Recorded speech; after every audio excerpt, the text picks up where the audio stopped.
Mr. Jain Prasad, Director General of IDSA, distinguished academics and opinion makers from ASEAN member states and India, ladies and gentlemen. It's a distinct privilege for me to address such a distinguished audience from India and ASEAN countries.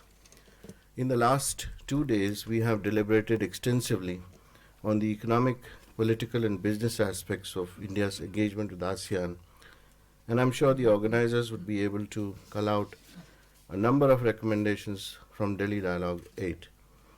We now turn our attention to security, maritime, and cultural issues.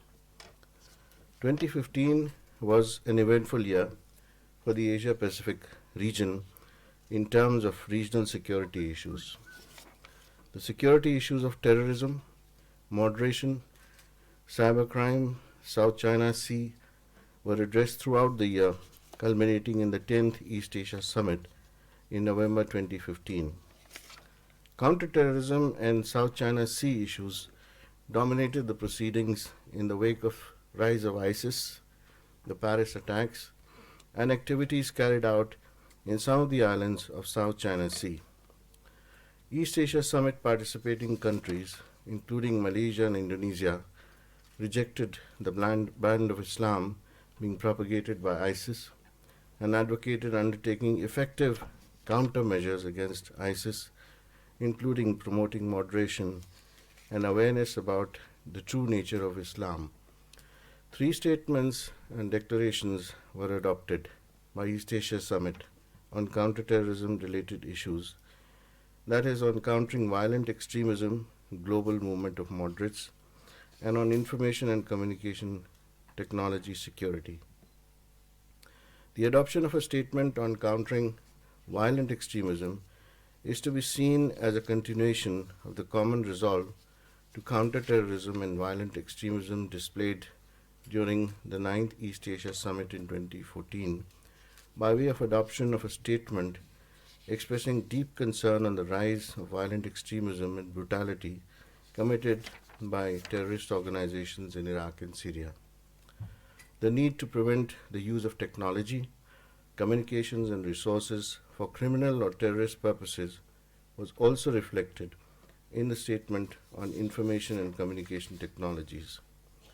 And the Declaration on Global Movement of Moderates recognized that moderation can be a tool to counter violent extremism and supported education as an effective medium to prevent the spread of violent extremism and to address its root causes.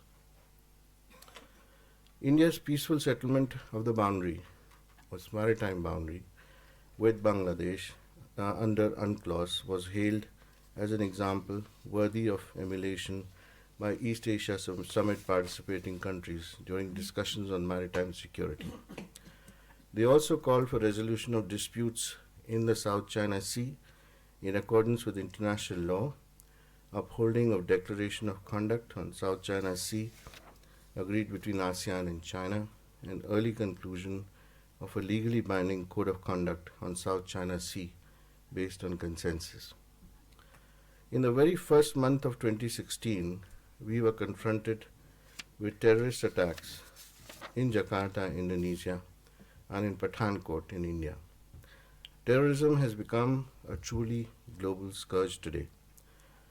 India has displayed early initiative in building a global resolve and new strategies for combating terrorism by tabling a comprehensive convention on international terrorism at the United Nations almost 2 decades ago. The initiative has now gathered greater traction at a time when the specter of global terrorism appears more threatening. We encourage a whole of the world approach in countering terrorism. We undertook several initiatives to promote greater cooperation with ASEAN on terrorism and security related issues in 2015. We sent a multi-agency delegation to visit ASEAN law enforcement institutes in June 2015. We jointly hosted with Cambodia an East Asia Summit workshop and dialogue on regional security architecture at Phnom Penh in July 2015. And we also organized an ASEAN-India Cybersecurity Conference in January 2015 in New Delhi. We aim to host the first G2G, government to government, ASEAN India Cyber Dialogue in New Delhi in early 2016. Maritime cooperation has emerged as a significant priority area of cooperation. The leaders adopted a statement on enhancing regional maritime cooperation in the Asia Pacific at the 10th East Asia Summit, which emphasized sustainable marine economic development. The East Asia Summit Conference on Maritime Security and Cooperation, which India organized at the ASEAN India Center in November 2015, that is prior to the 10th East Asia Summit, called for a more cooperative and integrated future for the region through overall development of an ocean-based blue economy. There is a need to ensure long-term sustainability of the coastal and marine ecosystems and the economy by moving from an ocean economy to a blue economy, the sustainable development of which requires careful balancing of human needs and ecosystem protection. Developing a blue economy in our region would mean integrating its goals into our social, economic, and environmental development. This is also the requirement of the 2030 Agenda for Sustainable Development. The new Sustainable Development Goal 2014 refers to the need to conserve and sustainably use marine resources.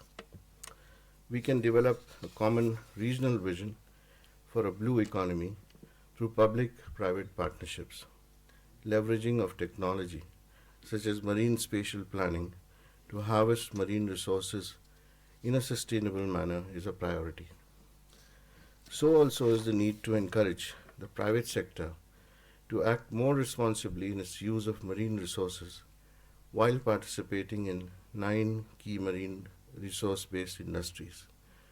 So those are fisheries and agriculture, ports, shipping and marine transport, tourism, resorts and coastal development, oil and gas, coastal manufacturing, seabed mining, renewable energy, marine biotechnology, and marine technology and environmental services. Sustained historical ties, culture, and knowledge have continued to underpin India's interactions with Southeast Asia over 2 millennia. India's linkages with Southeast Asia, which came to be called Indo-China by Occidental scholars, date back to ancient times. The geographical peninsula that now contains most ASEAN nations was referred to as Suvarnabhumi, or Golden Land, and Suvarnadweep, or Golden Island, in the Ramayana. Indian influence spread to Southeast Asia via both land and sea routes. Traders, travelers, scholars, and priests traveled far and wide from India, bringing the language, mythology, culture, and religion of India with them. Evidence of linkages between ancient India and Southeast Asia are found in many texts and in the folklore of the region. The Malay annals, Burmese chronicles, and ancient inscriptions in Vietnam, dating back to the 6th century AD, in Sanskrit and Cham language at Mise-en Wat, demonstrate strong Indian linkages. Tamil literature of the 2nd century AD during Pandya and Chola kingdoms also records trade with Malaysia.